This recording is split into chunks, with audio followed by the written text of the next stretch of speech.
எல்லாம் எனக்கு தெரியும்னு சொல்லிட்டு எதையுமே செய்யாமல் இருக்கிறது, ஆர்வமே இல்லாமல் இருக்கிறது, பொருளாதாரத்தை பற்றின கவலை இல்லாமல் அதிகமான செலவுகள் செய்துக்கிட்டு வேணும்னு போராடிட்டு இருக்கிறது. இதெல்லாம் தான் நம்மளுக்கு செயல் தடையா இருக்குது. இந்த 3 ஆண்டுகள்ல இது எல்லாம் நீங்க முறைப்படுத்தணும். இன்னுமே நம்மளால சொல்லி தான் செய்ய முடியுது, 10 தடவை சொன்னாதான் செய்ய முடியுதுன்னா நம்ம எப்படி ஒரு என்ஜினியர் ஆக முடியும், எப்படி ஒரு டாக்டர் ஆக முடியும், எப்படி ஒரு ஃபீல்டுக்குள்ள போக முடியும்? அப்ப நம்ம கிட்ட தடைகள் எல்லாம் சரி பண்ண வேண்டியது இருக்கு.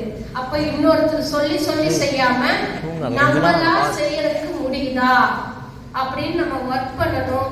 அந்த பிரச்சனையில இருந்து வெளியில வரணும். அப்ப டைமை மேனேஜ் பண்ண முடியாது, உங்களோட மைண்டை தான் மேனேஜ் பண்ண முடியும். மனசு சொல்லிதான் நீங்க செய்யறீங்க. அந்த மனசுக்கு எப்படி அறிவு பதிவாகுதுன்னா, நீங்க இதுவரைக்கும் பார்த்தது, கேட்டது, கெட்டது, இதுதான் உங்க மைண்ட்ல அறிவா பதிவாயிருக்கும். இதுதான் உங்களை இயக்கும். அறிவு சொல்லுது, மைண்ட் வேலை செய்யுது. உங்களை யாராவது திட்டாங்கன்னா வேலை செய்வீங்களா? செய்ய மாட்டோம், ஆக்ரோஷமா மாறிடுவோம். அப்ப மைண்ட் வேலை செய்யுது. எப்படி? அறிவு சொல்றதுனால. அந்த அறிவை புதுப்பிச்சீங்கன்னா நீங்க டெவலப் ஆக முடியும். இது யாருக்கு பெனிஃபிட்னா உங்களுக்கு தான். அப்போ ஒவ்வொரு நாளுமே உங்களை முன்னேற்றத்துக்கு மைண்ட் மேனேஜ்மெண்ட் பண்ணணும். நேரத்தை தள்ளி போடக்கூடாது, அப்புறம் பார்த்துக்கலாம். ஏன்னா இது வரைக்கும் நம்ம அப்படிதான் பழகிட்டோம். ஃபர்ஸ்ட் ஸ்டாண்டர்ட்ல இருந்து 10th ஸ்டாண்டர்ட் வரைக்கும் கொடுத்த ஹோம்ஒர்க் ஆகட்டும், ஏதாவது ப்ராஜெக்ட் ஆகட்டும், எதுனாலுமே தள்ளி தான் போடுவோம். இனிமேல் அந்த தள்ளி போடும் பழக்கத்தை நாம் தவிர்த்துட்டு நம்மளுக்காக நம்ம உயர்ந்தா மட்டும்தான் நம்ம குடும்பம் முன்னேறும். ஃபர்ஸ்ட் நீங்க முன்னேற முடியும், அப்பதான் உங்க குடும்பம் முன்னேற முடியும். இதுக்காக நம்ம தான் ஒர்க் பண்ண முடியும். உங்க பேரண்ட் உங்களுக்கு சாப்பிட்றதுக்கு செஞ்சு கொடுக்கலாம், கேட்ட ட்ரெஸ் கூட நீங்க அடம் பிடிச்சா வாங்கி கொடுத்துடலாம். ஆனா உங்களுக்காக அவங்க படிக்க முடியாது அல்லவா? அப்ப நம்ம தான் படிக்கணும். அப்ப மைண்ட் மேனேஜ்மெண்ட் பண்ணணும். அடுத்தது இந்த சமூக தொடர்புன்னு சொல்றோம். சோசியல்ல எப்படி நம்ம மிங்கிள் ஆகணும்னு தெரியாம தான் நம்மளே பல இடங்கள்ல பேச தெரியாம பேசி சிக்கிக்கிறோம். இல்லைன்னா தேவையில்லாத ஒரு நட்பு வட்டத்துல போய் சிக்கிக்கிறோம். ஃபர்ஸ்ட் உங்களோட நண்பர்களை நீங்க எப்படி தேர்ந்தெடுத்துக்கணும் அப்படின்னு நீங்க தெரிஞ்சுக்கணும். ஏன்னா நீங்க எல்லாம் இப்ப கல்லூரிக்கு இப்பதான் வந்திருக்கிறீங்க, எல்லாமே புது நபர்கள் பார்ப்பீங்க. அப்போ உங்களோட நட்பு வட்டம் என்டர்டெயின்மெண்டா இருந்துச்சுன்னா நீங்க என்டர்டெயின்மெண்ட்ல போயிடுவீங்க.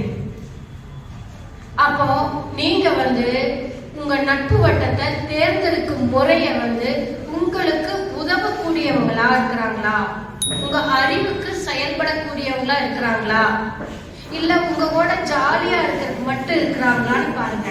அந்த மாதிரி நல்ல நட்பு வட்டத்தை சேர்த்துக்கிட்டா அந்த நட்பு வட்டம் நீங்க இருக்கிற காலகட்டம் வரைக்கும் இருக்கும். நாங்க இன்னைக்கும் பாக்குறோம், 90 வயசாச்சு, அந்த நட்பு வட்டம் இன்னமும் மெயின்டைன் பண்ணிட்டு இருக்காங்க. எப்படின்னா அறிவியல் ரீதியில, அறிவு ரீதியில, செயல்படும் திறன்ல ஒரு சப்போர்ட்டிவா இருக்காங்க. ஆனா நம்மளுக்கு இப்ப பாக்குறது எல்லாமே, இப்ப இருக்கிற ஏஜுக்கு நம்மளுக்கு பாக்குறது எல்லாமே சந்தோஷமா இருக்கும், பாக்குறது எல்லாமே ஜாலியா இருக்கும்.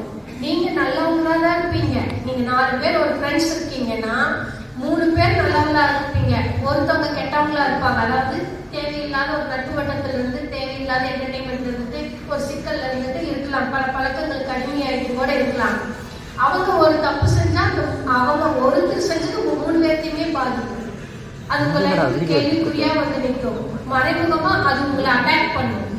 அப்போ நட்பு வட்டத்தை நாம் எவ்வாறு மெயின்டைன் பண்ணணும்? அந்த தேவையில்லாத ஒரு நட்பு வட்டத்தில் இருக்காங்கன்னா முடிஞ்ச வரைக்கும் அவங்க கிட்ட சொல்லுங்க, இந்த மாதிரி இருக்கிறது தவறு அப்படின்னு சொல்லிட்டு அவங்க மாறலைன்னா நீங்க விலகி வந்துருங்க. உங்களை சேஃப்டி ஜோன்ல நீங்க வச்சுக்க முடியும்.